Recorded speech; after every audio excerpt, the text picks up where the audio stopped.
It's been 1 week now since our last call. I know Sunday I couldn't make it. I was busy this weekend. But yeah, really glad to be back. Did not stop with my own personal studies, and we left off at the illusions of needs in chapter 1. So, for those of you guys that are just tuning in for the first time, this is A Course in Miracles.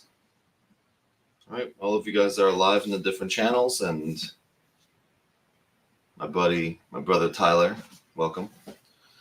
So, what we've been doing here is we've been studying A Course in Miracles for the last 4 years together. I've been doing this call and teaching it for, it's got to be over 4 years now. And for me personally, the course has been a place where I found, my own inner teacher. And we talked about it in the beginning of the year when we did the introduction, that the course is not a book or a Bible or anything that is really religious in nature. It uses Christian languaging. However, it is designed really for you to find your own inner teacher, your own inner guide. And from that place, develop a deep level of trust and faith as we navigate what the Course calls the physical world, or what we call in our spiritual communities the 3D world. And how do we peacefully and harmoniously bring together the 5D and the 3D, so the spiritual and the physical. So yeah, the entire purpose of this call for me when I do it is, one, as serves as a reminder for myself as I go on in my day. How do I collectively, or how do I remember and help collectively remember the healing of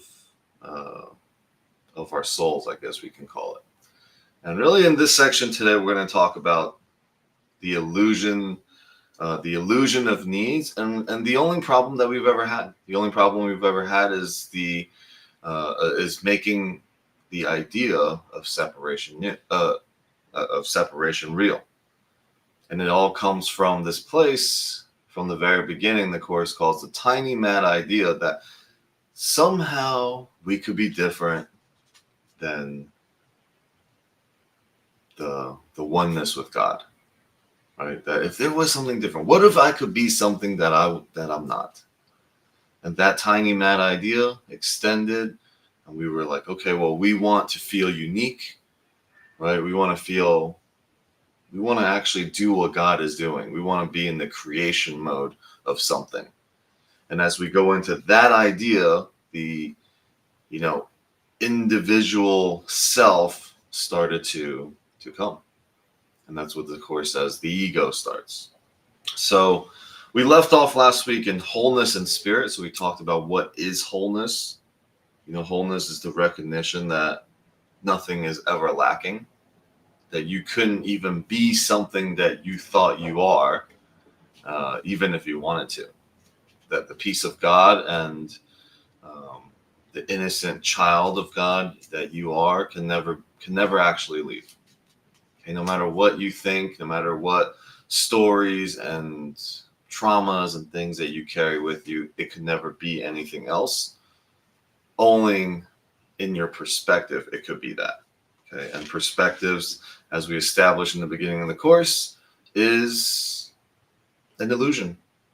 Okay, there's two things. There is knowledge, and then there's perspective. There's what's true, and then there's what's not true. And what the Course calls an illusion. Now, truth is defined as something that is unalterable, unchangeable. Okay, so the only thing that we really can say is truth is love. And the entire Course is about you experiencing love and finding peace in your life again. Okay, and so remember that from moment to moment. Right, and it's not going to teach us what love is. But what the Course will do is help us find all the areas and all the blockages in which we have created to be in the way of love. So as we experience, as we identify those things, we have moments of experience of love. We have moments of remembrance. And the Course says that our weapon, if you would call it, that is forgiveness. Forgiveness is the release of those illusions. Okay, that is our main tool for awakening. That is our main tool for remembering, is to let go of anything in the past, is to let go of all the ideas of ourselves. And the Course says that the idea of yourself, all the identities of yourself, that is an idea to be let go of. All right, so our healing actually comes from us being able to forgive the identity that we've designed as ourselves that is separate from God. And so we'll talk about that in today's section, the illusion of needs. So that's my quick intro. Welcome, Dan. Welcome, brother.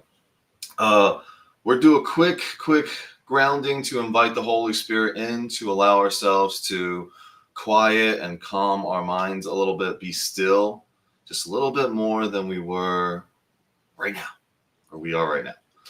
So, yeah, if you would like to, and if you're not driving a vehicle, please feel free to close your eyes and just bring your awareness to your breath.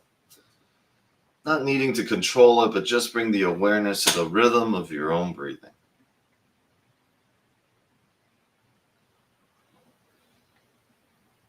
And just notice it. Noticing the flow of the air that goes in and out.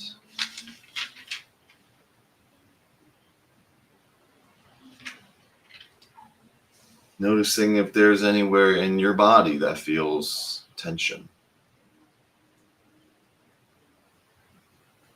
And breathe that out.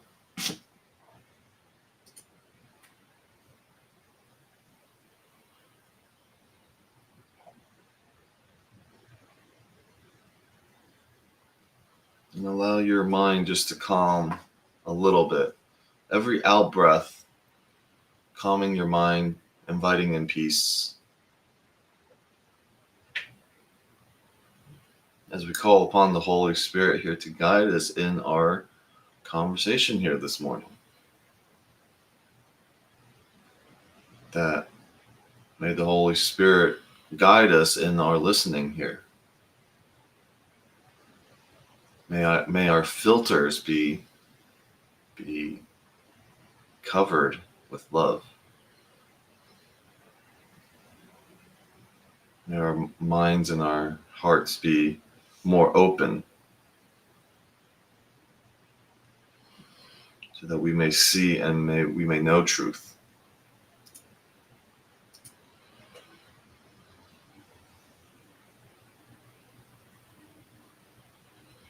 And in this moment, I want you to bring to your mind a golden bright light at the center of your core, wherever that center is for you, but just bring to your mind's eye this golden bright light.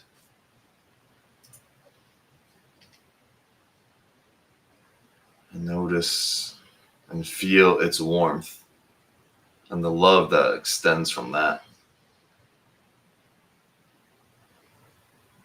And just witness it. Witness how it wants to grow and expand outwards effortlessly, without your need to control it. It just expands.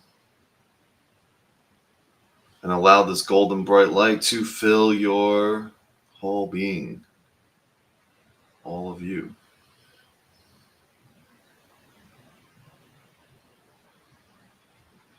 And as this light washes over you, you begin to notice there are other lights around you in your mind that is being lit.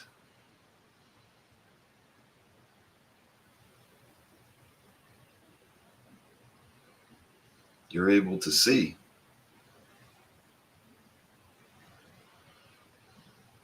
Darkness being lit up in every corner of your mind.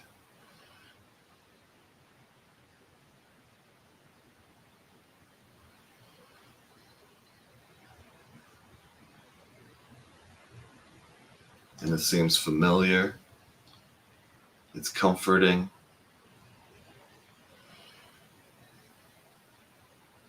Whatever challenges, whatever conflicts, whatever people, whoever triggers you,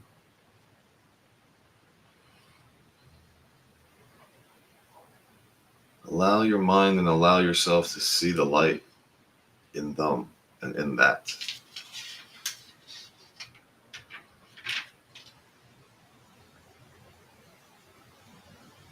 Forgiveness is our tool for awakening. As we forgive, we see the light. Our old ideas of people and things are forgiven.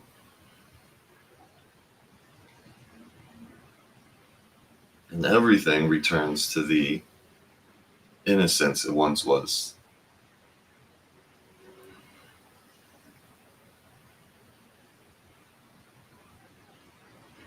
And hold that just for a couple moments here, so you can take a mental snapshot of what remembering looks like.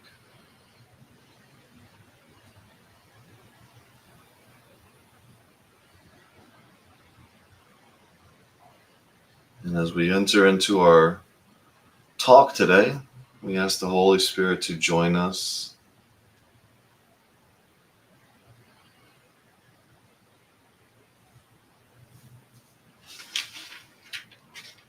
And may the conversations that we have here today heal relationships,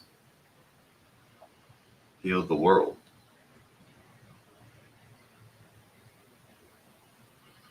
And you can start to bring your awareness back to this call. Take a couple more breaths. Whenever you're ready, you can open your eyes. And we are going to start.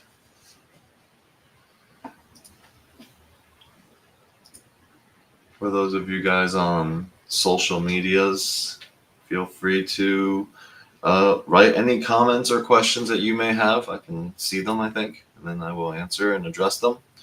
And for those of you guys that are live, yes, welcome. All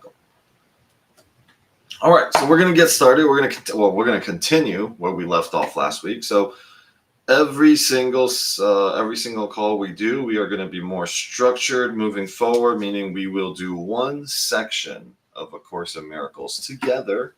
Okay, so I will read one section, and then we will open it back up to conversations. Welcome. And, the invitation is if thoughts come to your mind, it's meant to be there. Okay, it's meant to be in this space, and hopefully you ask or you share.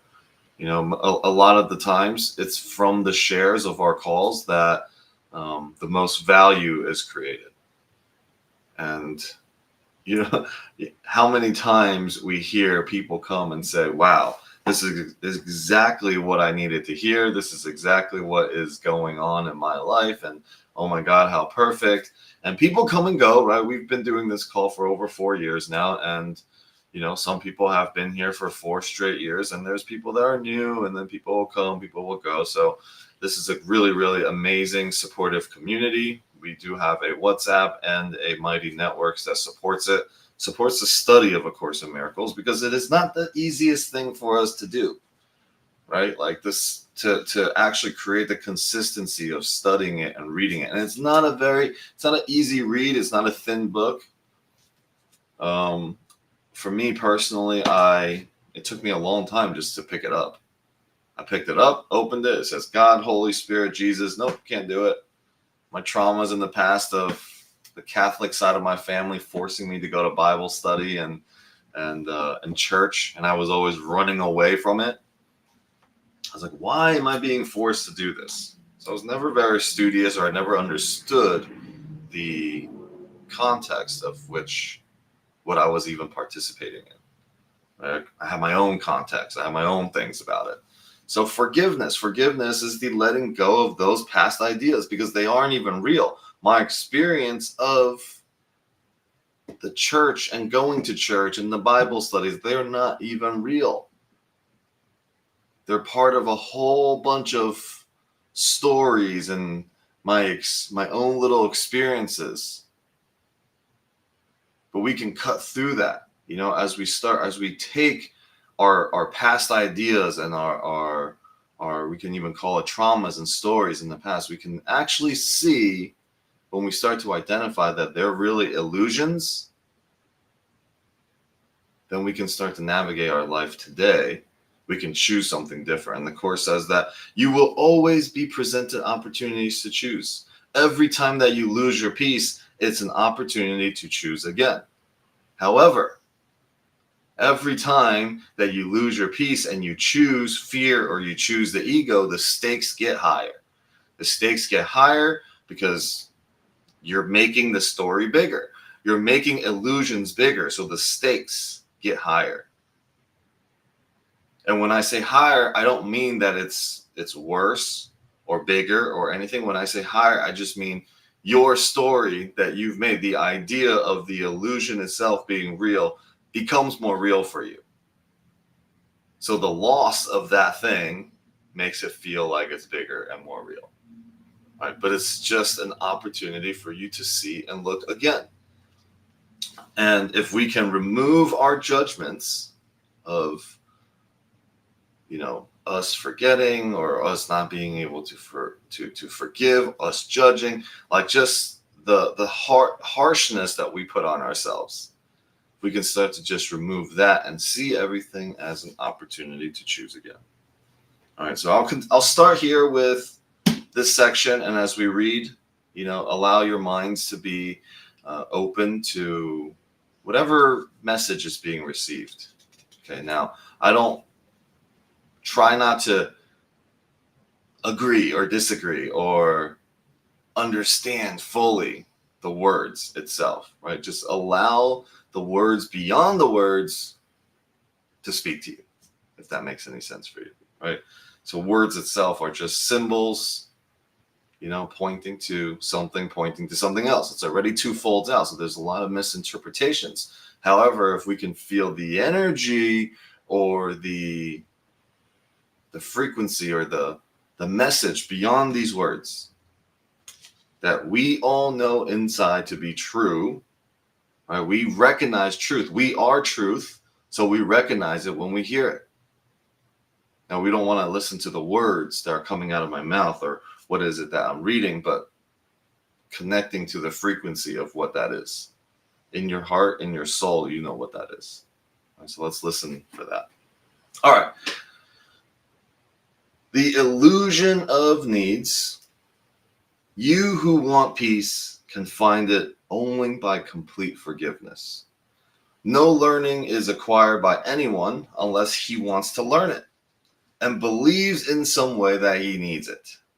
While lack does not exist in the creation of God, it is very apparent in what you have made. It is, in fact, the essential difference between them. Lack implies that you would be better off in a state somehow different from the one that you are in. And this is where all suffering happens. All suffering happens from you wanting something to be different than the way it is. All conflicts come from that. All of your fears come from that. Your anxiety, it all comes from just that right there. And so I think last week, was it last week? Somebody asked about, having some hard thoughts, going through something. And you said, do you have any advice to get out of that, to return to love? Right? Returning to love is very simply accepting those things to be there. Accepting those thoughts to be there. Could you be at peace with those things? You don't need to find peace outside of it, but can you access peace even with those challenging thoughts and those challenging times? Can you be okay with that? The moment that you become okay with it, peace returns. But as you struggle and try to create a different thought for yourself, that is where you get stuck in it. Because what ends up happening is you put energy into a judgment of a certain thought, which makes that thought bigger. Right? We do not need to conquer or overcome fear. Because here is a law. Here is a law of the spiritual or whatever you want to call it, of the 5D, is the more you think about it, the more you bring an idea to something, the more you share it, it just expands. So things expand as you share and as you talk about it, as you bring your thought to it. So trying to conquer fear, all that does is it expands it and it makes it bigger. At some point, healing happens when you say, I'm done with it. I'm so fed up with it. I'm no longer going to be even talking about it. We reinforce a story for so long. And we don't even know that we're actually propelling the continuation of it. So to conquer fear, and I'm doing parentheses of it, to conquer fear, all we have to do is focus on love. As we make love bigger, as we focus on the light and the light gets bigger, darkness automatically disappears. And some people may have an issue with this, like, oh, well, is it just spiritual bypassing? You're not spiritually, there's nothing to spiritual bypass in the first place. It's the ego wanting to pull this darkness or something back for us. Okay. So focusing on the light, as light is shown, darkness automatically disappears. See, darkness is an illusion because it just looks like it's a lack of light in the moment. You don't need to conquer darkness by being with it, by making the idea of this darkness bigger. You just simply focus on the light and you focus on love, and it will automatically dissipate what isn't there in the first place.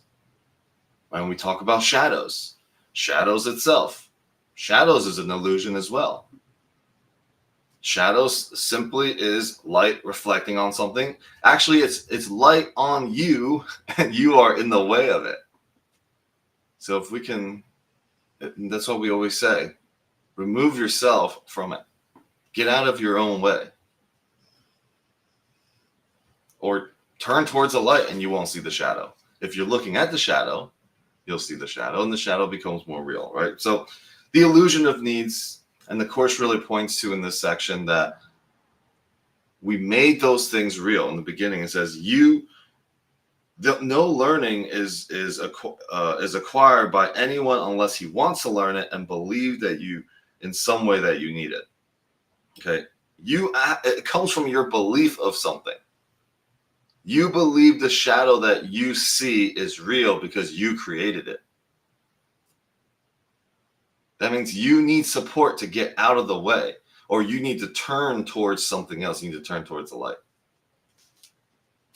Okay, I'm going to continue reading.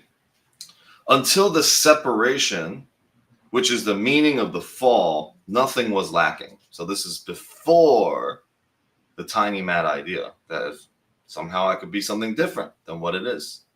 So again, the tiny mad idea was that first moment when the thought came, could I be something else other than the peace of God? And that's where this whole lack started, that, oh, maybe I could be in a better state somehow, different from the one that we're in. Right, so here is the connection. Every one of your problems, every one of your anxieties, your conflicts comes from you wanting a situation or a state of being different than the one that you're in. So be it issues in your family, be it dramas with your partner, your family members, just people, right? That it all comes from that separate selves, two different bodies. Somehow it could be different. Somehow it should be different.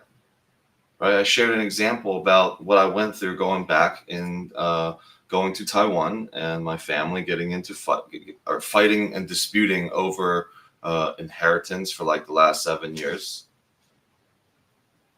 And I lost my peace. And the reason why I lost my peace is because I thought, oh my God, it would be so much better if we just all got together. Right? But peace returned to me when I came to peace with seeing all my family members separate and actually spending more time with them individually than a large gathering. I was like, oh, this is actually good.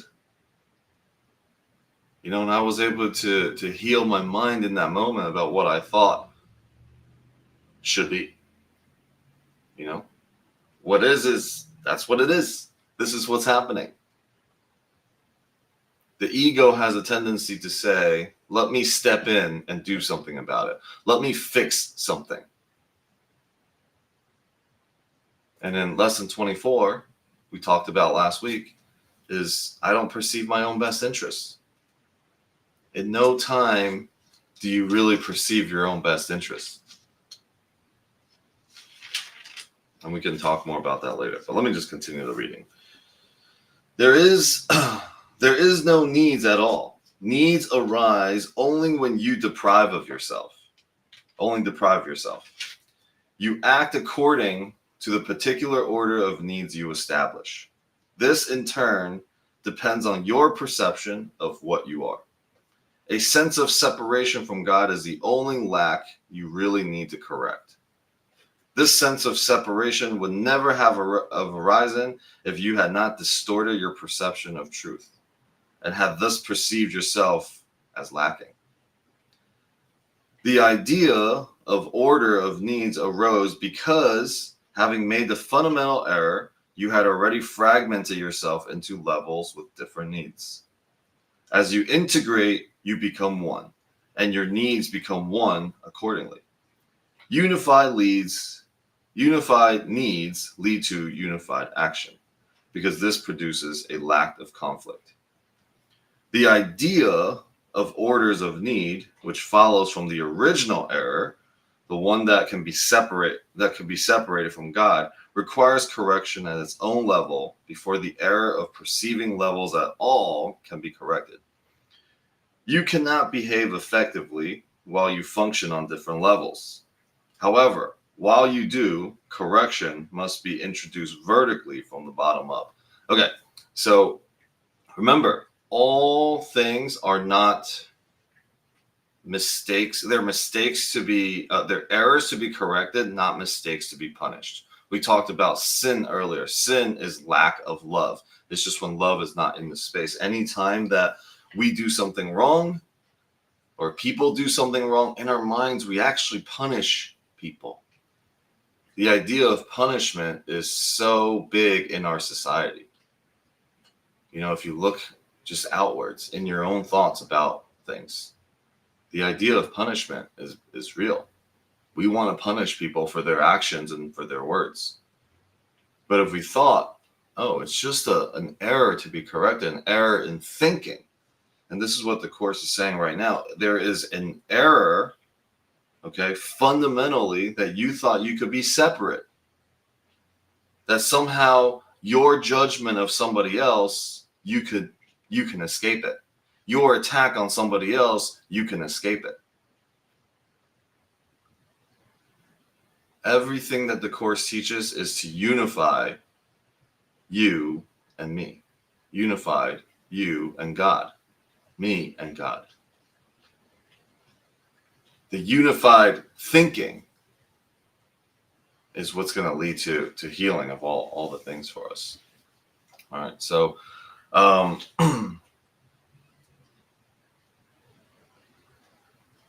this is because you think you live in space where concepts such as up and down are meaningful. Ultimately, space is meaningless as time. Both are merely beliefs. The real purpose of this world is to use it to correct your unbelief. You can never control the effects of fear yourself because you made fear. and you believe in what you made. In attitude, then, though not in content, you resemble your creator who has perfect faith in his creations because he created them. Right? So this is very, if you can connect these two things, this is a healing thought right here. You are an extension of God. You can create as God creates. God created you. That's why he believes in you. You created your own ideas of fear. That's why you believe in fear. So in this sense, you are an extension of God. Now, God is perfect love, and we'll talk about that in a second. So if you can connect those two things, then you can see yourself as one, right? We're looking for the similarities between you and I and God and I. And if we can unify those thoughts, it gives us a chance to perceive everything else correctly. A right perception is what the Course calls it. All right, so belief produces the acceptance of existence. That is why you can believe what no one else thinks is true.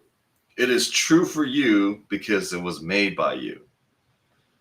All aspects of fear are untrue because they do not exist at the creative level and therefore do not exist at all. To whatever extent you're willing to submit your beliefs to this test, to that extent are your perceptions corrected. In sorting out these false from the true, the miracle proceeds along these lines. Perfect love casts out fear. If fear exists, then there is not perfect love. But only perfect love exists. If there is fear, it produces a state that does not exist. Believe this and you will be free. Only God can establish this solution, and this faith is his gift. So read that part one more time. See, everything else becomes, all the things we talk about in the Course comes down to this too. Like in your thinking. If you're like, I don't really know. I'm still confused. I don't understand this. I don't understand if you know, whatever conflicts, whatever things you're unwilling to let go of. Think about it like this. Perfect love casts out fear. Okay, so God casts out fear. If fear exists, then it is not perfect love. Okay, if fear exists in this moment, this is why we always say, is it producing a state of fear or is it producing a state of peace? You only have to ask yourself this question. Am I a student of fear or the ego right now, or am I a student of the Holy Spirit and peace and love right now? Now, the Course is making a distinction right here, a statement that this ego state, fear, actually doesn't even exist. But you do believe that it exists because you made it. So any stories that we've ever held that produces fear or conflict or traumas or whatever for us, we made it and we believe it to be real. Now, if fear exists, then it is not perfect love. But only perfect love exists. So if there is fear, it produces a state that does not exist. Okay, so kind of like a tongue twister, but we can see it from that place. Right? If we're in fear, we're living in the state that we created ourselves. And since we created it and we believe it, we cannot just go and think our way out of it. This is the ultimate, this is the one that the ego grabs onto, that we can think our way out of it and we can fix it. It's the connection to God frequency. It's the remembering of that frequency that frees us. That no matter what we're doing, we are playing a role in God's plan, in God's will. We think that somehow there are separate wills. This is where all the fears come from. That it isn't one will, that there are lots of different wills out there. that you have a will of something and I have a will of something. The Course says the teacher of God, the student teacher of A Course in Miracles or of God, makes one simple decision. And that decision is that you and I do not have separate interests.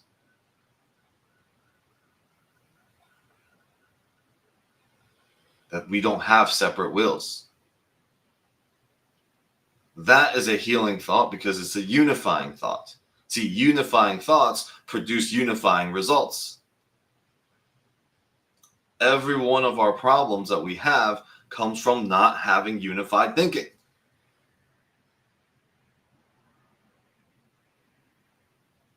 All right, so I'll take a second here, open it up. I know it's kind of, I don't know, sometimes it's a lot when we just read, so I'll open it up for any thoughts that anybody's having, anything you want to add to this space.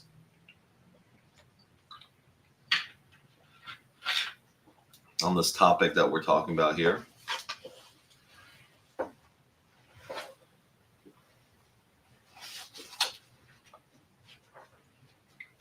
And we can also have Marianne interject.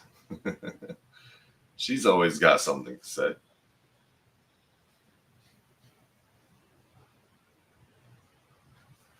All right. Well, let's see. So this book called A Year of Miracles, I usually just flip open to it and see what Marianne Williamson has to say about this topic. So day 100 for reflections on making decisions. How interesting. We just said the word decisions. Because spirit is part of our mind that remains in consciousness, that remains in conscious tact with God, we can safely place all decisions in his hands. The mortal ego dwells in linear time and does not know the future. Spirit dwells in eternity and therefore does. He knows not only what will happen in the future, but also how every decision made will affect every living thing forever. Imagine an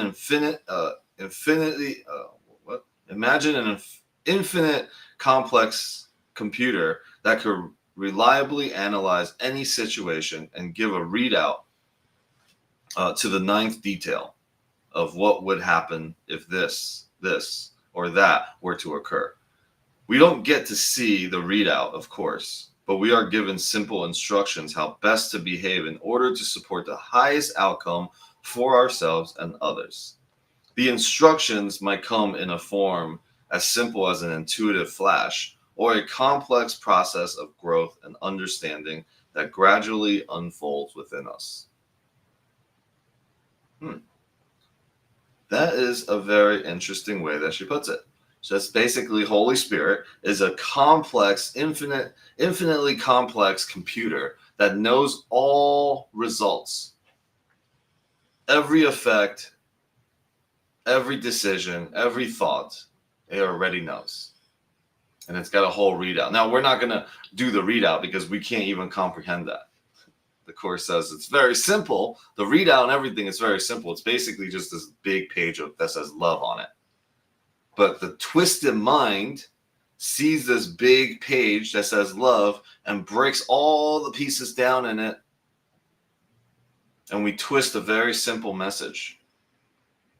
Because when the mind is separate and thinking separate, it can't even comprehend this love, this perfect love, this painting that is just love.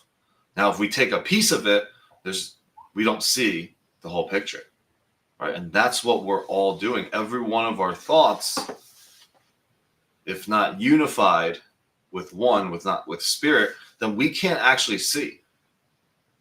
We see what we choose to see, what we believe about things. We see a past of something. When we see people, we see the past of them, our past experience of them, how they made us feel. That's what we see. And that's why the Course says at no time, almost at no time, do you actually see anyone or see things as it is right now. We see things and people based on our past. That means The practice of forgiveness is the letting go of the past, the letting go of a story or a character you have of somebody in your mind. New moment, new possibilities. New moment, new persons. Can you practice that itself? New moment. This moment has never ever happened before. No evidence from the past can tell you anything about this moment, or the possibilities or the potentials of this moment. No past can show you the possibility and the potential of you or of me. It's right here, right now, moment to moment. That is the only time that exists, is right now. And when we start to live into that, into just moments, it's just moments stacking on moments, not like a linear time of past, present, future, but that there is only this moment. Right? We may say something stupid and we're like, oh man, that was dumb. And then we get into our own shit about it for a while. Or we may act or whatever, and we get into it for a while. Then we have to explain and we want to change our own. But what about just right now? Right? What is your greatest potential of love in this moment, right here, right now? And it's probably going to come from forgiving the past moment that you just had. Stepping into right now without the strings attached to the past. Because what we end up doing is we take the past and we drag it into the present. So we behave according to these past things. And literally the future becomes the past. Because we make it so. Now, our future is full of potentiality. And the future is the returning of all of the sonship, of all the brothers and sisters remembering, of the awakening. That will happen in a moment at some point. People's healing, trying to fix people. People need to understand stuff now. People need to study A Course in Miracles now. People need to have retreat centers and do the healing now. All of that doesn't exist. It only exists from a state of lack in our mind. This past weekend, we had a huge group of people focused on healing come together. And we sit in a circle and all the different truths come out. It needs to happen now. What happens later? Oh, we wait. This and that. See, the idea that there is something wrong is creating the conflict in the first place. That there is anything that is needing to be fixed. The Course says the world does not need your fixing. Your perception of the world needs your fixing. You bring and become peace, and the world that you see in your mind becomes peace. The needing to conquer, the need, okay, this is what the section is, the illusion of needs. The need to heal and conquer and fix things in the world, it never ends. The need to do something keeps that something in place. The need to fix something creates the idea that something is wrong. And it makes that bigger. And that's why the more we resist, the more we fight it, the more it persists, the more it's entrenched, right? Whenever we want to call someone, we feel like we need to call somebody out, thinking that if we call somebody out, we're going to help them get out of that. That they're going to realize, oh my God, what they're doing. But when we call people out, what ends up happening is they just become more defensive and entrenched in that thought itself or that behavior itself. The way healing happens is you heal it in your own mind. You heal somebody in your own mind by seeing that there is nothing wrong. You hold the greatest potential, the greatest image of them in your mind, and then you call that forth. You don't push up against something. Because that something doesn't really exist. Only you made it exist in your mind.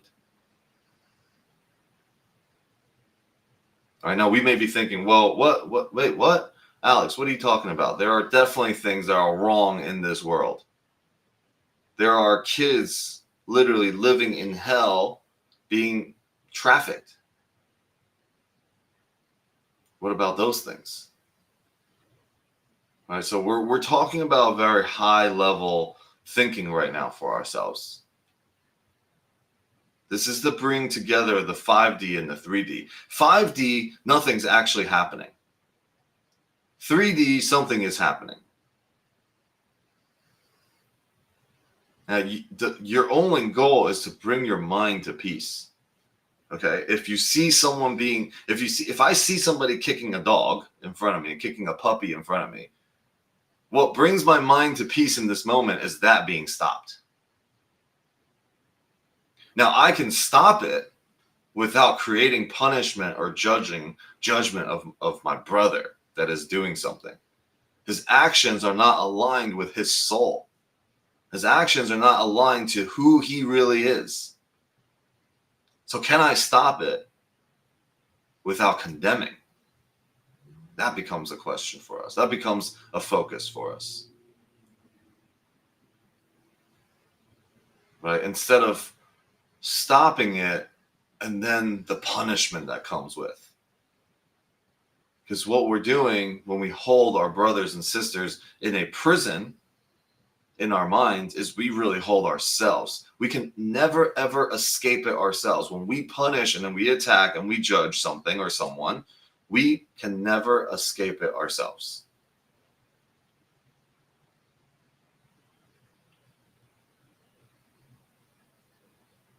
And so in the name of our freedom and our potential, we have to let go of those things that we condemn, that we punish.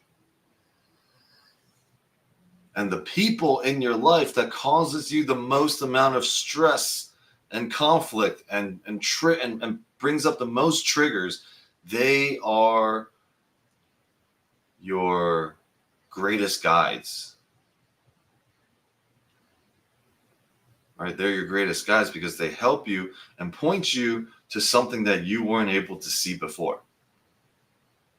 When everything is all good, it's all right, you don't see those parts of yourself that you chose to hide. And last week in the section that we talked about in chapter 1 was there is nothing to hide. We're actually afraid those things that we've hidden will be revealed. So we don't look at it. We mask it with the dance that we do every day. All right, so yeah, that's the section is on the illusion of needs, like the need to be right, the need for somebody to behave the way we want them to behave, the need for our kids to want to do the things that we think is best for them, the need for more retreat centers and more healings in the world and all that. We've all heard the phrase that wherever you go, there you are. You're bringing a witch. Just because you do a healing center does not mean you bring more peace into the world.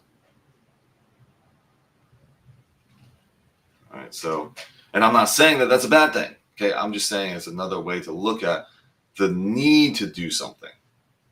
In trust and in faith, it is all coming. The healing is coming. It will come in a form. It will call to you to do something. But when we feel that there's a need to do something, that there is something that needs to be corrected, that is where that tiny mad idea comes. The tiny mad idea is inserted into your idea, into what you want to create. You made the tiny mad idea. All right, okay. Claudia, go ahead. Good morning. Can you hear me well? Yeah, good morning. Yeah, good morning, brother. So this is the thing, and I get it having embodiment and moments what you just shared about the peaceful and the just to bring the peace and not to lose the peace.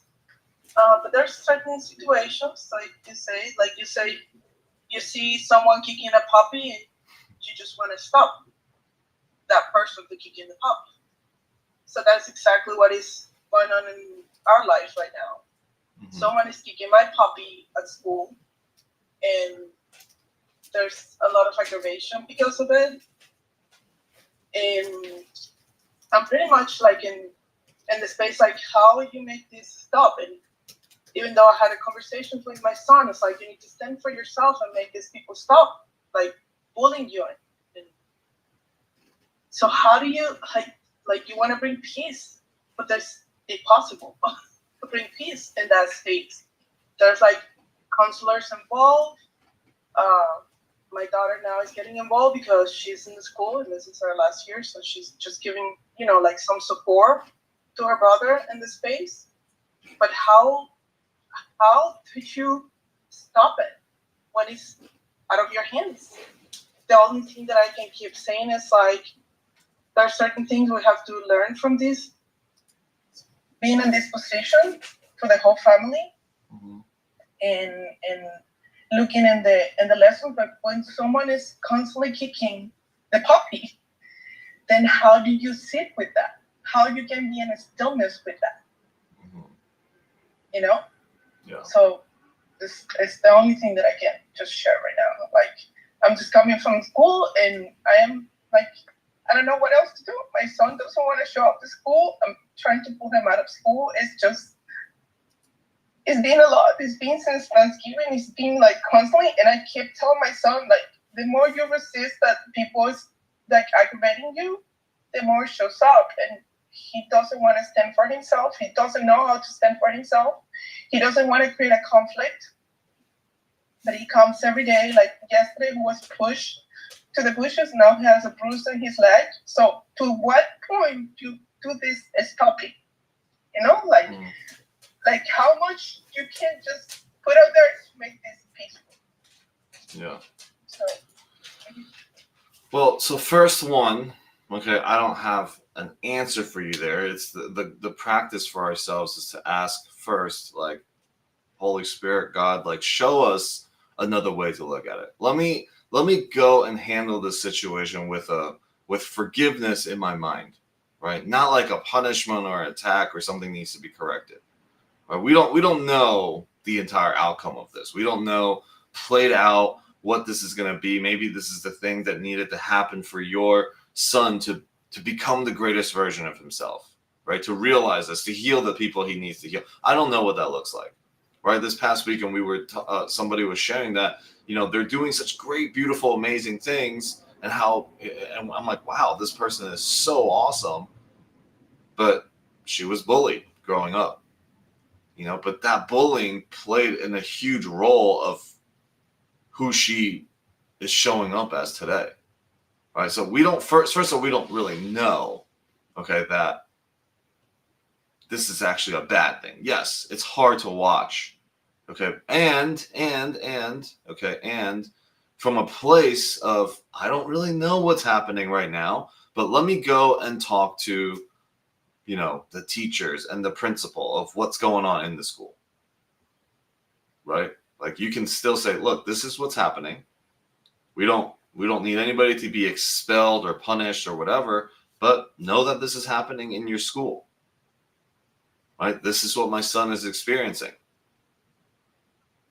And talking from that space, because if you went and you attacked the principal or if you attacked the teacher, then it no longer becomes fixing a problem. Their focus now is on, I need to defend myself and my image of how I'm running the school, because it ends up becoming an attack on them about how they're running the school. Right? So first, coming with a peace of mind for yourself like asking for a different way to look at it. Please let my mind return to peace first, right? Show me how it's done, right? Because we have an attachment to this little physical body of your son, and that the physical body is getting hurt, it drags our mind to the 3D world. we don't see the oneness. We just see separateness right now. And so, and yeah, you made it. You made your son. You made the body. You made the idea. Also, you believe in the idea that, this son belongs to you and you are in charge of his happiness and all the things. Right? Like a whole other being. Like this is mine and this is my attachments to it. So simply we have to just ask first for a relief of our own suffering and pain around it. Right? And then we go and talk to the counselor, the school, the principal, whoever, talk to your son, in a way that's not, I don't really know what you would say to your son, but from a place of love, you would know. So from a place of love, I've been telling him that there's no case in here to punish anybody, because I don't know where the second. You're muted. Can't hear you. No. Hello? Yeah, now I can hear you. Can you hear me? Okay. So there's a lot of conversation. This has been happening since Thanksgiving time, and it's been more than once, twice, or 3 times now. And this is exactly what I told the counselor. I'm not looking here to punish or suspend or nothing like that. I just needed to stop right here, right now. Like, I don't know where the kids, and this is what I explained to my kids, I don't know what they're being treated in their home, that they're acting this way at school. Like, and I understand that. And then I share this to my kids. But the aggravation to him, it continues. And it's not like if it's an extension of me or I made him no, it's like, and I know that I explained to him, like sometimes these things happen for like a lot of us to create that superpower, right? And the other side. But how like you bring the peace to that child who is not understanding all the beautiful words that you're saying at this point? How you make the peace for your child, and then you let him cry for him to like release the tension that he happening, and the space for him and everything. Like every day it's just like I daily talk to him about like this is life and this is teaching you how life gets sometimes out there and how we can see the different possibilities in life. Yeah. And still the puppy's being kicked. And you cannot stop. I have at least 50 emails back and forth with the counselor. I have a whole team supporting him, all his teachers. Like it's, I don't know what else. I don't know to bring the peace and the space. Mm-hmm. Because I know it's not the one child, the 2 children that are pushing him on doing these things around school. It's the whole energy in the school. It's the whole aggression in the school. So how you and then I tell them too, it's like, this is a game. And we decide to play this game and I tell them every day we're spirits having a human experience. But still the puppy is being kicked.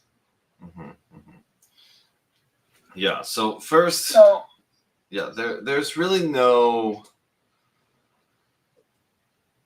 answer I can give to you right now in terms of what to do. Okay, the doing part of it. There's nothing that I can share with you. I'm not going through it. I'm not in your position right now. Nor do I have a kid, so I don't have that connection per se. However, okay, you're still here. So this is exactly what the Course says. Right now, whatever the challenge and the problem we have right now is because we want an outcome and we want something other than what it is. Okay, because we see it as wrong. We see it as this is a bad thing to happen. So every day you're addressing it to your kid. You're addressing it to the counselor. You're keeping this actually in place.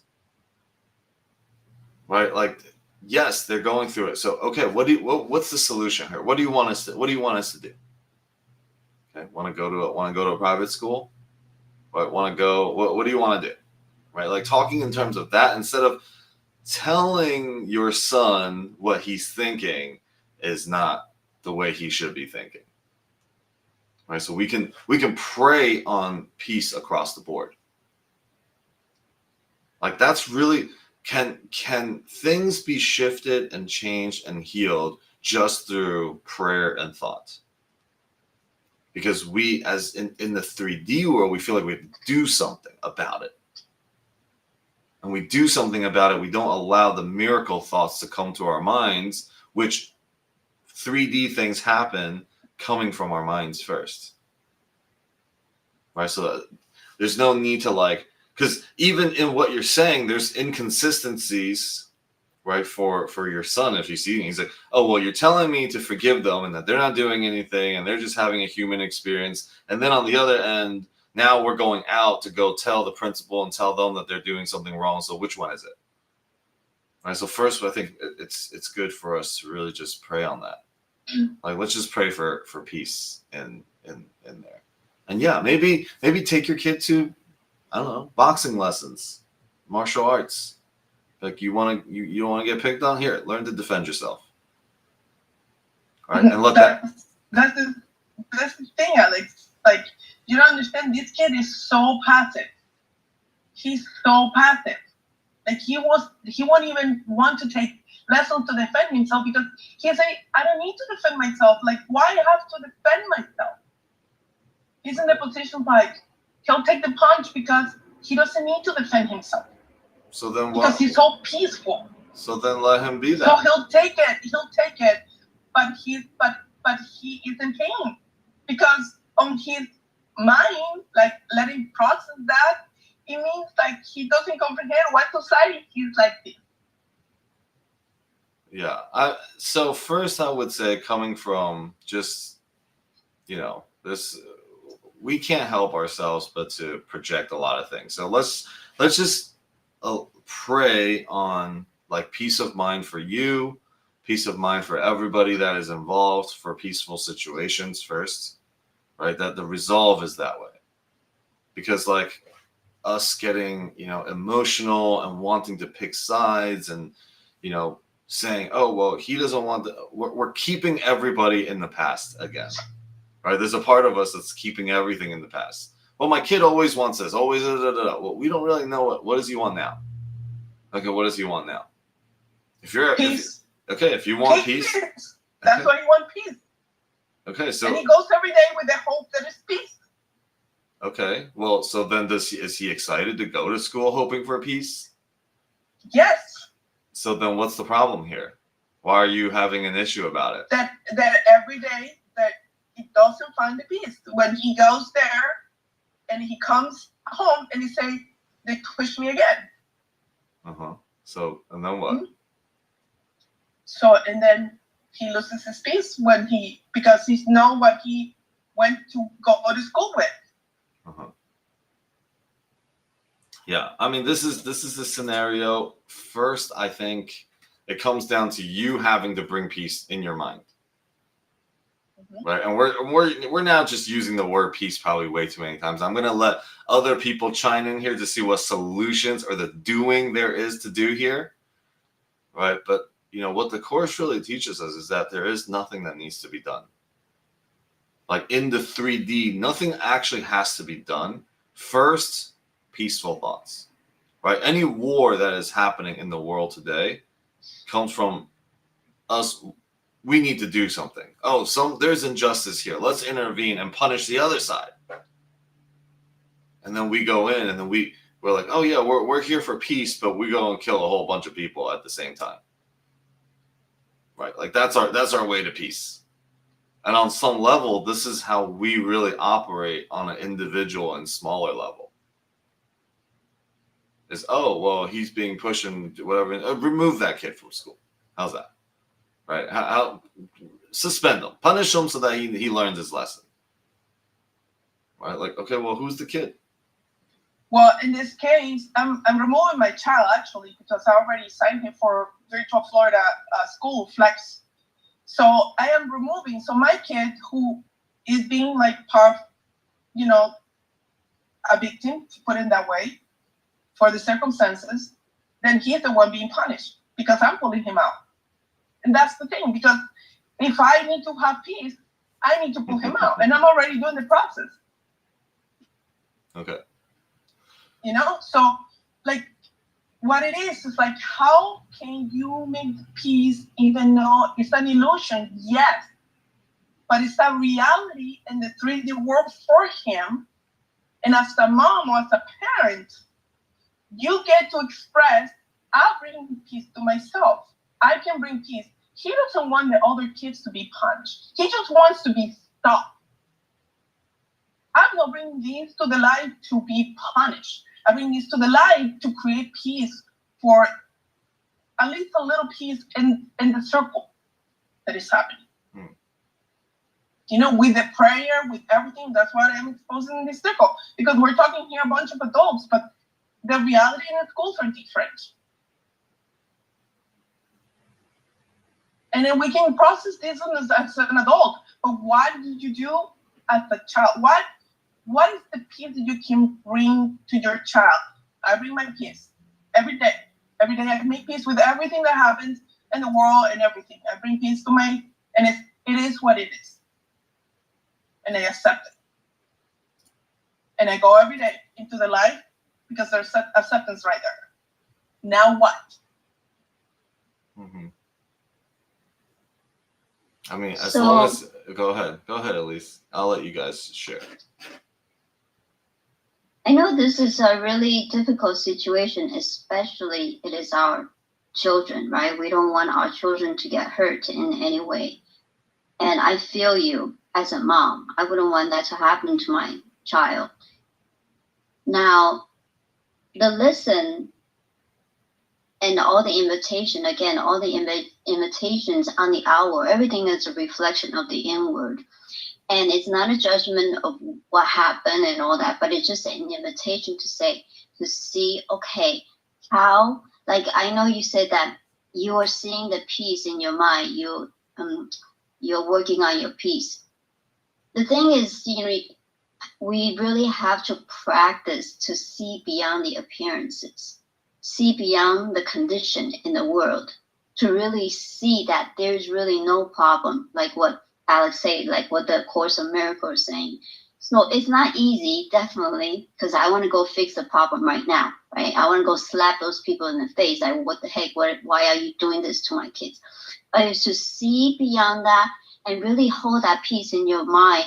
And I know it can just be words saying that, but there is a practice, just like if you're drowning, you cannot save somebody who is drowning as well, right? So we got to rise above that, say that I know in my mind, and I know that God is peace. God did not create this. Again, it's our own fear and doubts. We created all that, and we get stuck with our own stories, and that perpetuates. So go in your mind and to really find that space with you and God is reunited. It's united right here, right now, that there is only God. God is all there is. Love is all there is. When you find that, feel it in your heart in that very moment, because you're creating something new right now in this very moment. When you feel that unity between you and God, that there's no separation at all, because we are all one mind, one life, one individual is really just all one. So in that space, when you can really feel that peace that resonates within your heart, then your child will feel that peace. And then that will extend out to the school, that every person involved.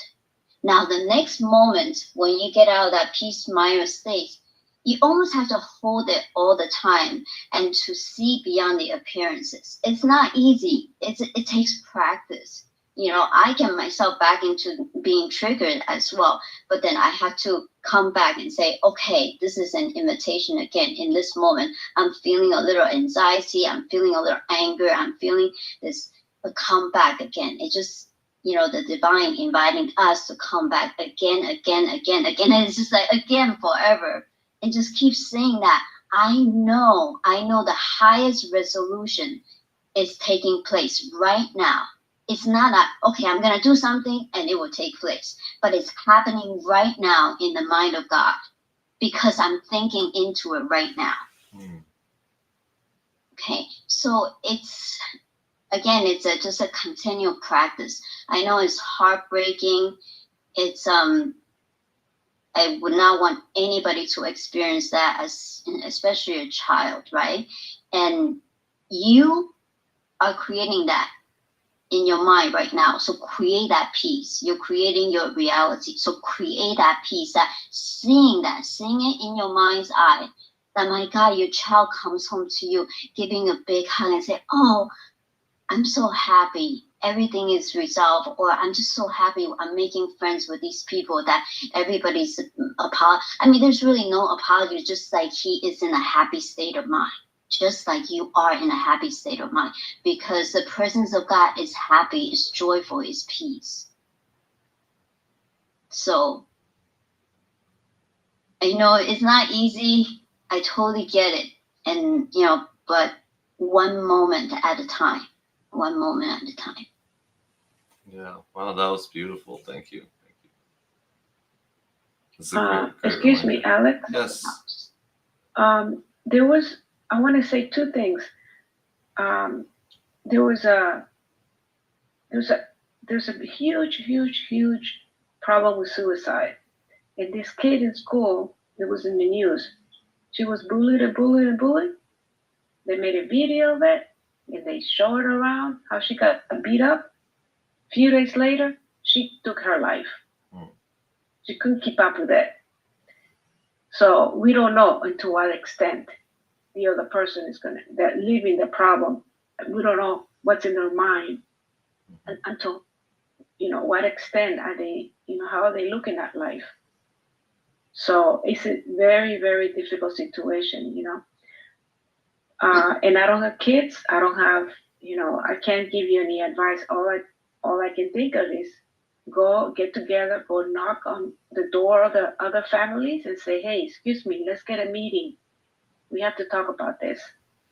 We've seen it on TV, how they do it. It's like Touched by an Angel. It was a very popular show back in the day, and it showed how to engage in problems the peaceful way.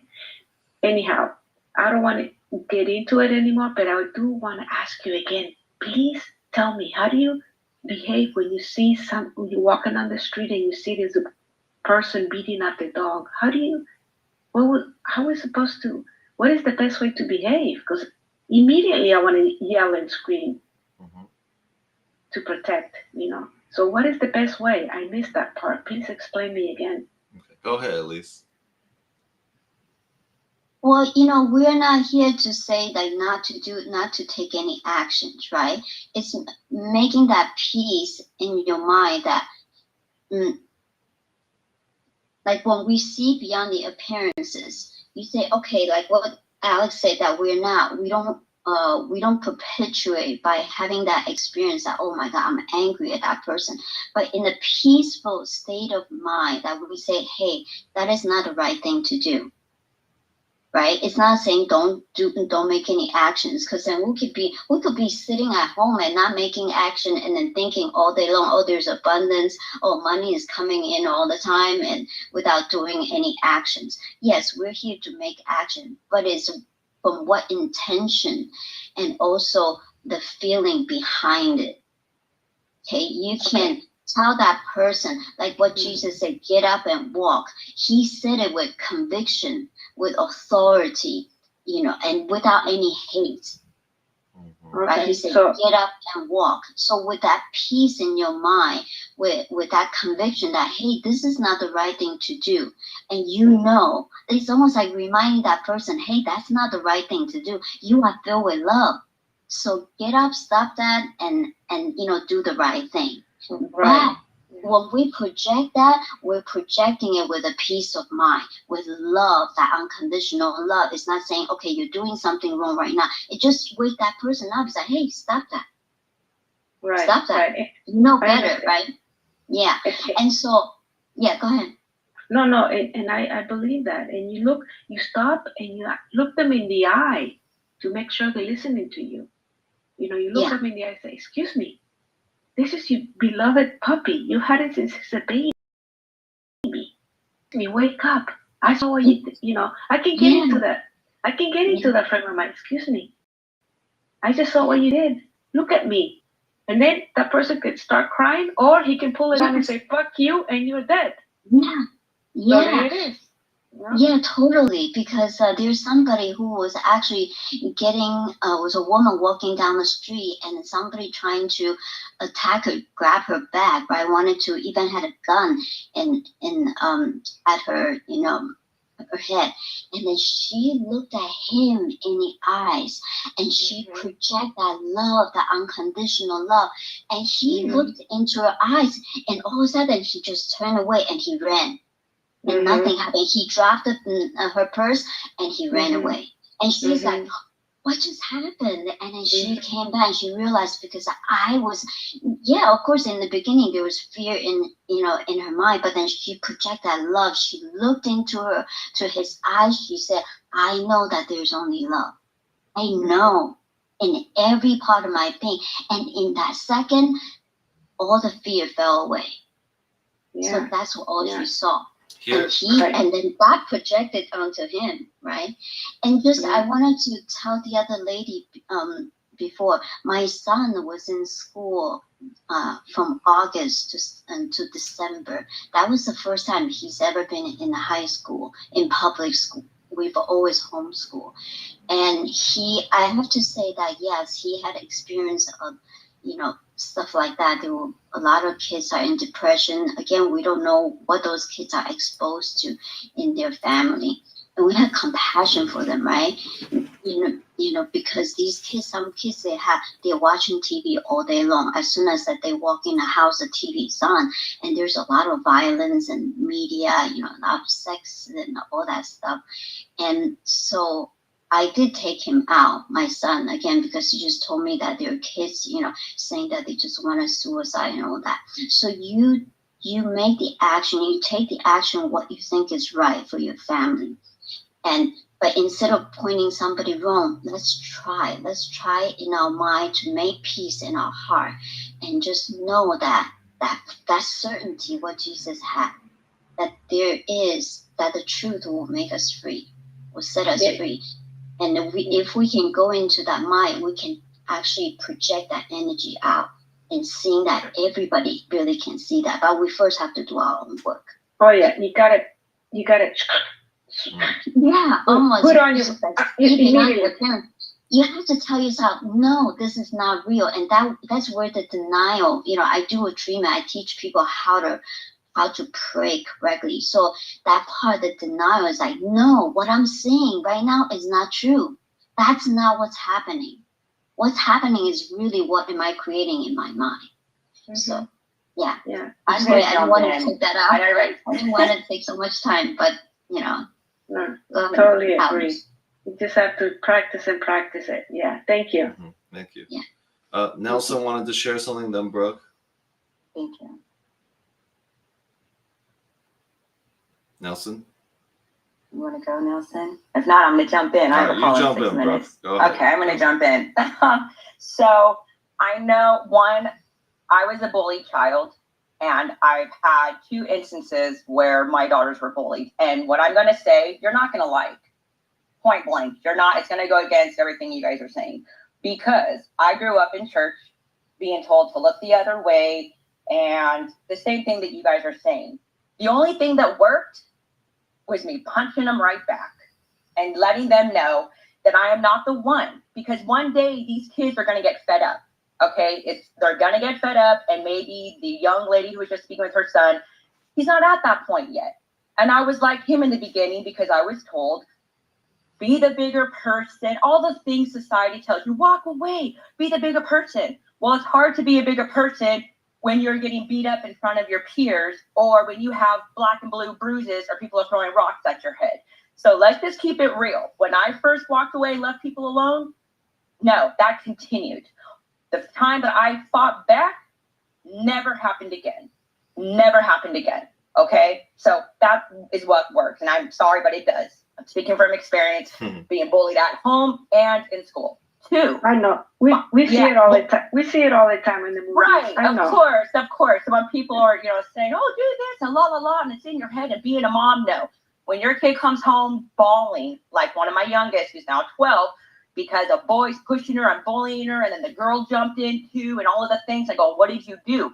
She's like, I was so scared, I didn't know what to do. I go, listen, you are not to start fights, you are not to start nothing, but you can end it. And after a couple times of that happening, she punches back. Has that ever happened again? No.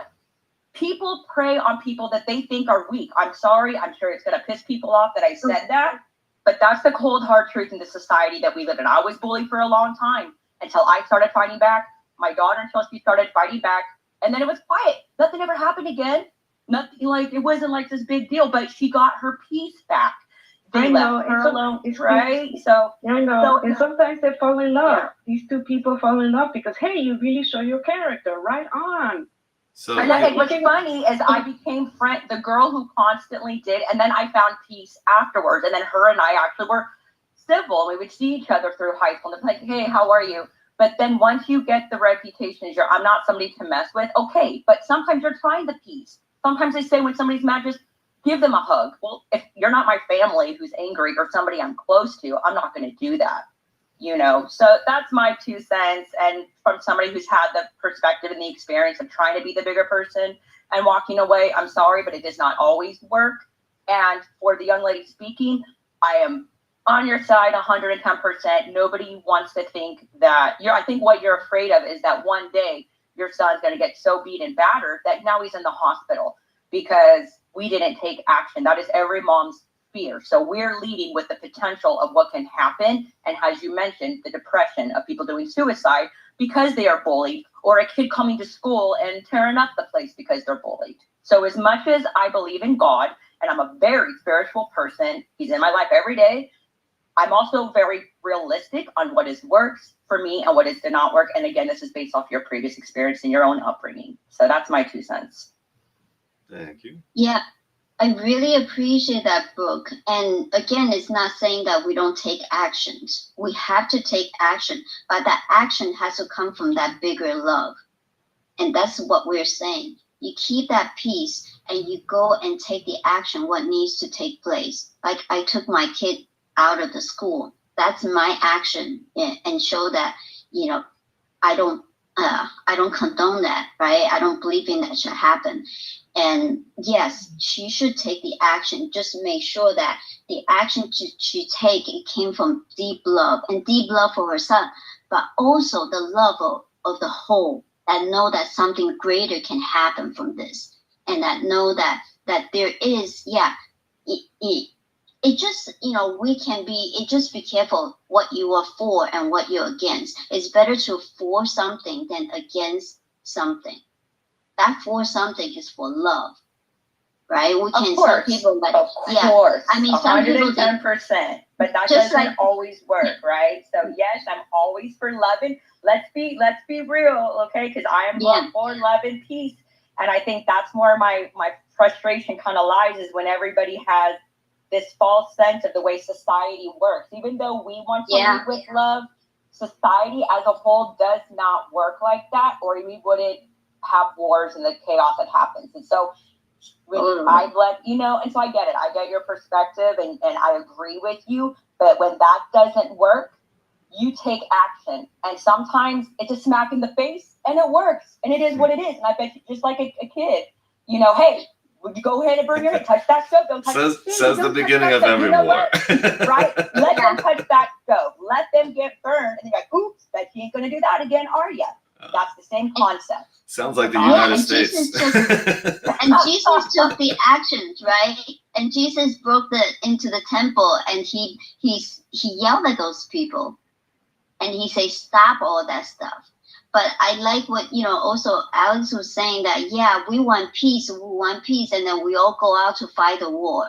There's a big conflict. Peace really comes from within. Right. But I would take action, of course, and what goes on in the school, it's really heartbroken. I mean, I was beaten up in high school, And that's why it just I'm taking everything at different level. That's why I homeschool my kid and all that stuff. So yeah, there's a lot to do definitely with that. Take the action. I would say take the action that what her heart tells her to do, for her son. All right, so really just speak the peace. We're starting to run out of time here, but I do want to give Jason an opportunity. However, what I'm going to say is this: there is no right or wrong in what you're saying and what any of you guys are saying right now. Punch them in the face if it brings you peace. Punch them in the face. Do nothing if it brings you peace. But just know that what you experience after you do something will tell you where your state of mind was. Okay, so if we're like, okay, we're for peace. Right, if you punch them in the face and it brought you peace, great. That's peace. You came from a place of peace. But if you see somebody on the road kicking the dog, does it become me attacking this person, or does it become me defending this dog? So this is kind of what Elise was saying as well. Like, is it for something or is it against something? Because what ends up happening is our anger comes out of that situation and it ends up being an attack. I end up doing the same thing or wanting to do the same thing that this person is doing to the dog, I'm going to do to them. Right? So now this becomes this perpetual cycle. However, this is the physical world. The physical world, you can say, oh, there was a time that they were bullied and then they committed suicide. Oh my God. And then, oh, they were bullied and then they became the greatest person ever. There is no consistent answer. This is why the world is upside down from heaven. Now, what the Course is saying is the only consistent thing is what Elise was saying, is to know that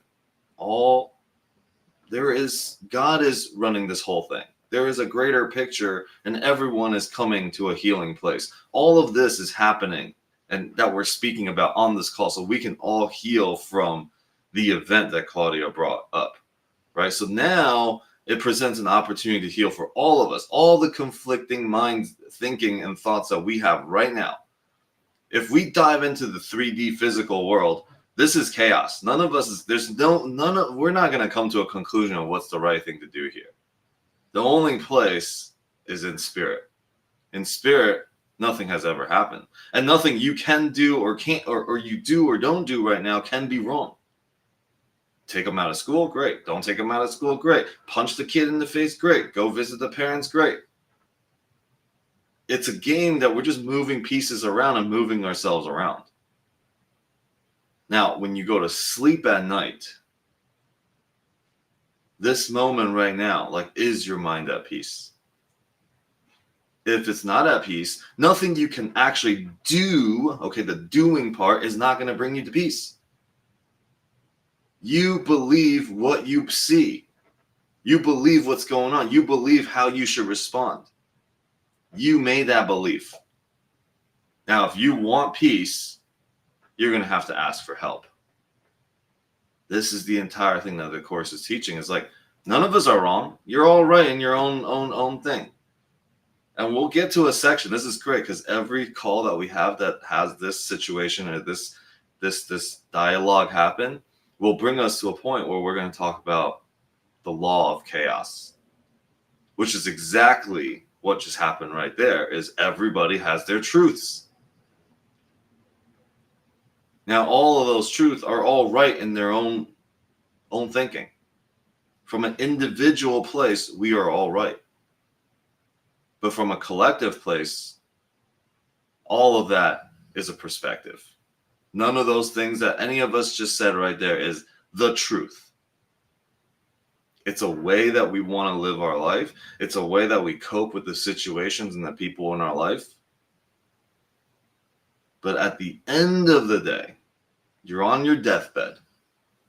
What's going to bring you peace is not whether I punch this kid in the face or not anymore. It's how do I deal with this moment now? How do I come to peace with where I'm at now? And on the spiritual level, there is nobody else out there. That means your kid being punished. Okay, so rock with me here for a second. We're just going to go to the 5D for a minute. There is nobody else there. Your kid's not there.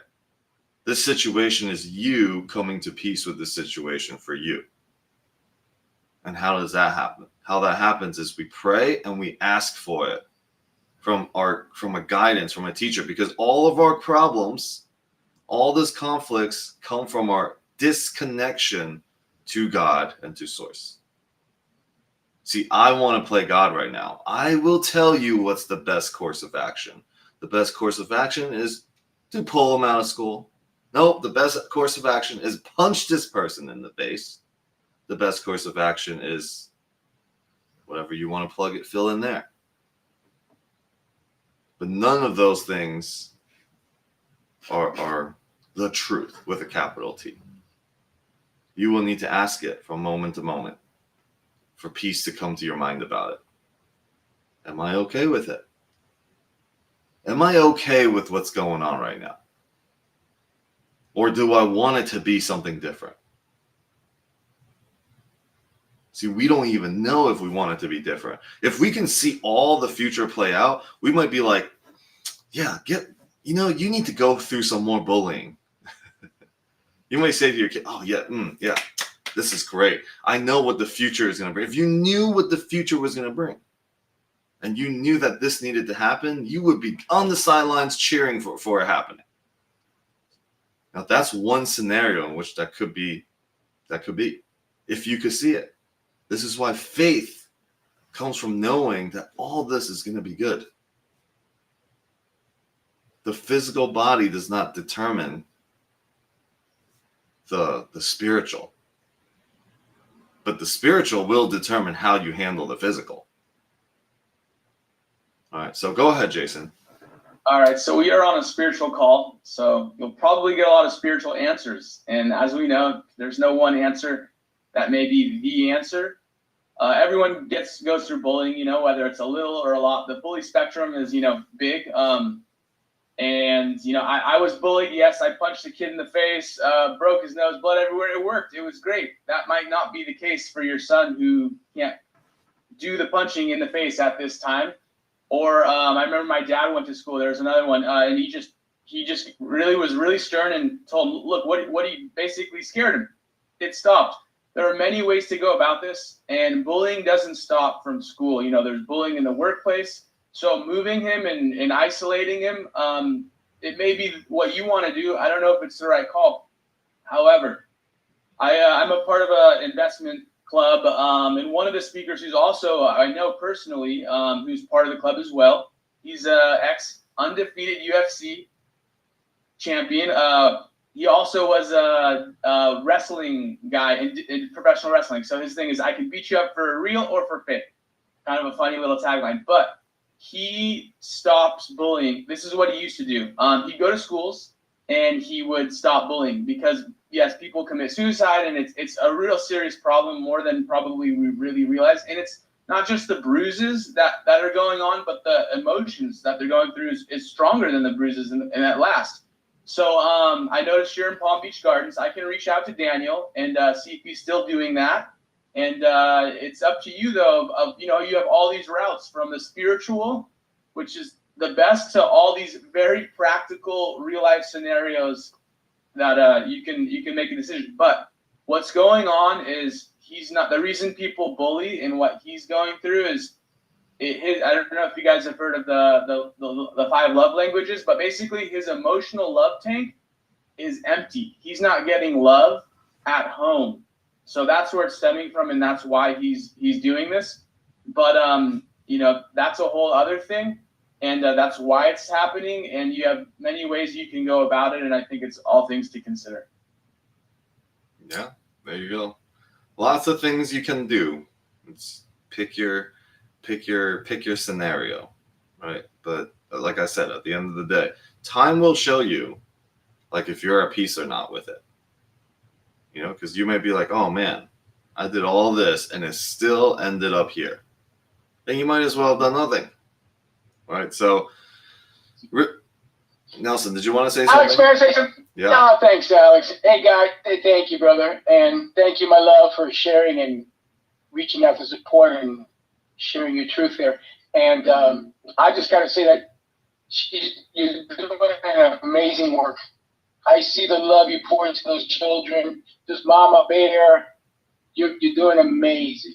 Thank you. Thank you, Alex. Thank you, everyone, for your support and love. Love you guys. Yeah. I gotta go now. All right, Nelson. Look at that. Words of wisdom. Thank you, Nelson. Words of love.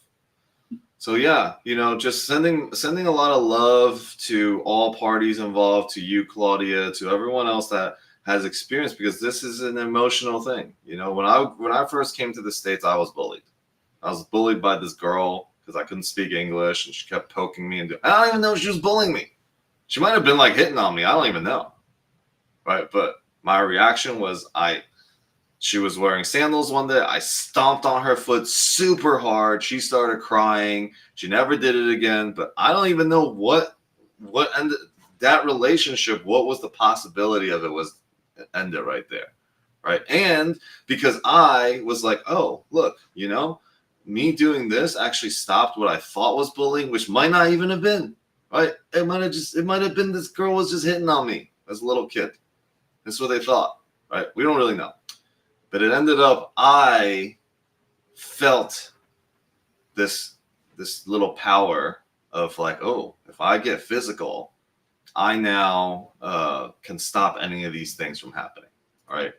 So then I started bullying at some point. Like I started playing sports. I was bigger. I was athletic. I was stronger. And then I bullied some people. And I've said things that were just mean and completely, super messed up. And then here I am today on the opposite realm. So what am I supposed to be doing? What was the right step along the way? Right? We don't even know. But it doesn't even matter. That's what the Course is saying. All of that past stuff doesn't even matter. What matters is right now. Now, where am I at? And knowing that no matter what, we will be and return to the greatest potential and the greatest love that we've always been. And then remembering that vision allows us to come from a place of more trust and more peace.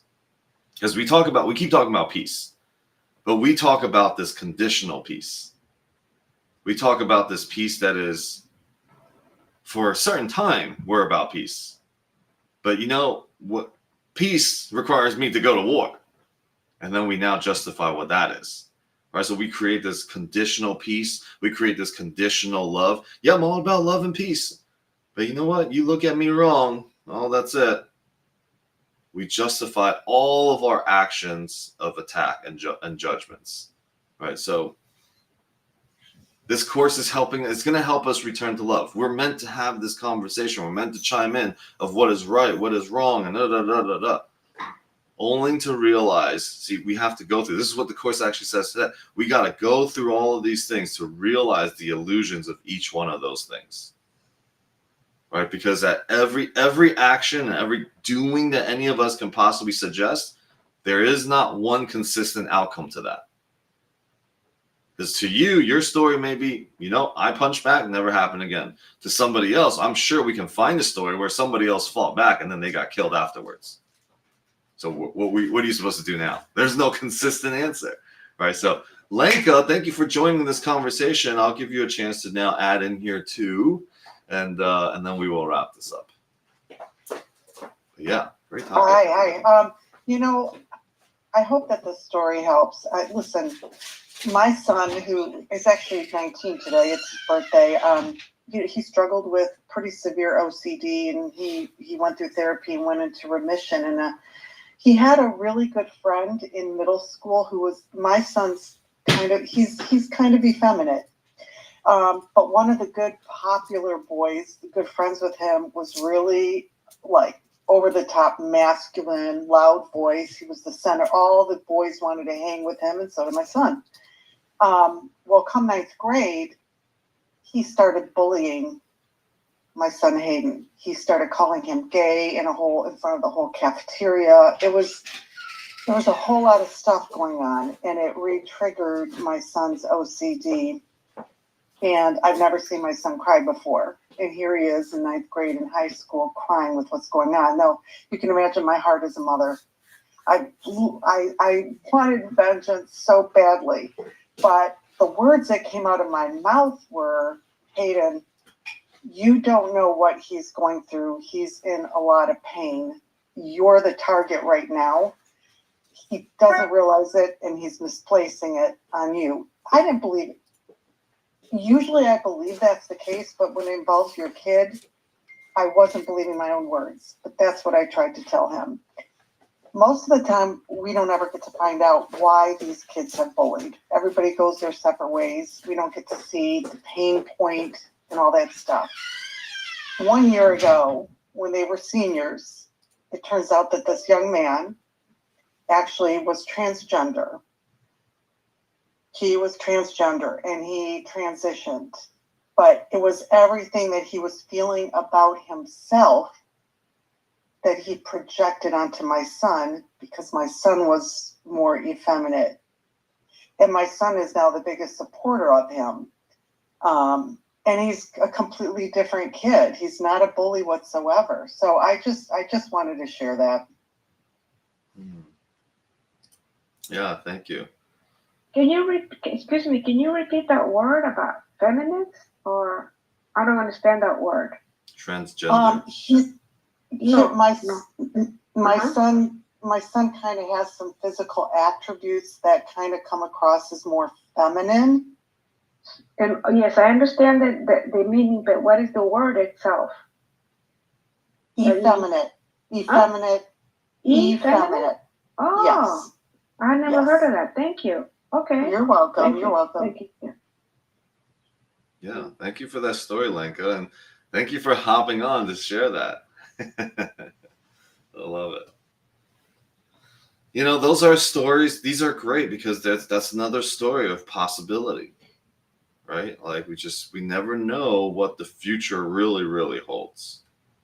But trust and faith is what's going to bring us peace now. And again, let's go back to all of our conflicts. Every conflict we're having right now also in this, the disputes here, is that we want things to be different than the way they are. You know, and the only way it can be different is we see it differently in our minds now. We call upon the peace. We see the Christ consciousness in people no matter what they're doing. We stop the guy from kicking the dog. And it's so funny. We're using this kick the dog analogy here. We stop the person from kicking the dog without attacking the person. How do we do that? Right? Can we stop things without the judgments, without the punishments? Right? Walk over, pick up the dog, get in my car, see you later. No judgments, no attack. It is hard because we live in the 3D world. We live in the physical world. But ultimately, forgiveness is going to rain down on everything and everyone, whether you like it or not. If you want to be right about it or not, it's going to happen. And you will return to that mind as well. Right? So with that being said, just, you know, sending so much love and peace to all of our minds here today, that may we heal the words, and may we heal people through the words that we say, right? Through the actions and through our thoughts here today. And that our families, our, you know, Claudia's kids, all the kids also experience, you know, trust and faith and peace. So much love to everyone here. Thank you guys for being on this call. And we went a little bit further and longer than normal, but great conversations that we had, and much needed healing. So take care, everybody. Thank you, Alex. You're the best. You're the best. Thank you, We love you. Vote for Alex. Yeah. Yeah, and especially that he doesn't have a time limit. It's just like, oh, that's awesome. Thank you. I try to respect everyone's time. Thank you. All right. Have a good day, y'all. Bye, everybody. Bye. Call me anytime. Thank you, Alex. Love everybody on the call.